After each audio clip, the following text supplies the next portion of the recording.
Tout d'abord, qu'il me soit permis de vous souhaiter à tous, ainsi qu'à vos proches, mes vœux de bonne santé. Je souhaite également, au nom de notre groupe, remercier les agents de la métropole qui se dévouent au quotidien pour les Grands Lyonnais.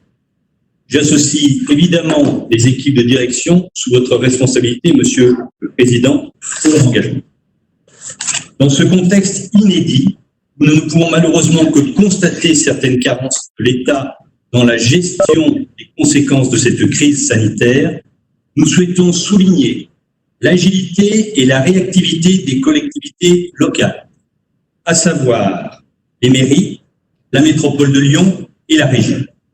Cette visioconférence permet de souligner, quelles que soient nos divergences politiques, qu'à la fin du fin, nos compatriotes se tournent indéfectiblement vers les maires.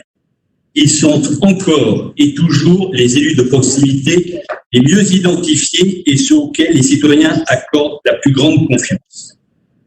L'histoire politique de notre famille de pensée, du général de Gaulle à Nicolas Sarkozy, a prouvé notre capacité à être responsable.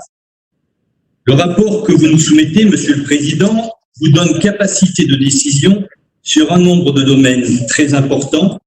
Et dans cette période où la réactivité permettra de sauver des milliers d'emplois, nous ne contestons pas cette orientation qui cherche à conforter l'efficacité de la décision politique. Néanmoins, nous ne souhaitons pas abandonner le rôle fondamental confié aux élus locaux, qui est celui du contrôle des décisions. Or, pour notre groupe, cela est d'autant plus difficile dans cette période de procédure dérogatoire que nous ne participons pas à la commission permanente. Vous le savez, cette situation est depuis la création de la métropole totalement ubuesque et unique en France. Nous avons interpellé plusieurs fois votre prédécesseur et vous-même, jusqu'à présent sans succès.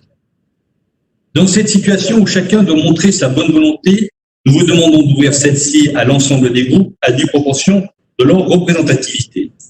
Et ce, d'autant plus quand on voit le temps pour étudier aujourd'hui 8 rapports, il est nécessaire de réunir la commission permanente pour alléger les conseils dans le format que nous proposons.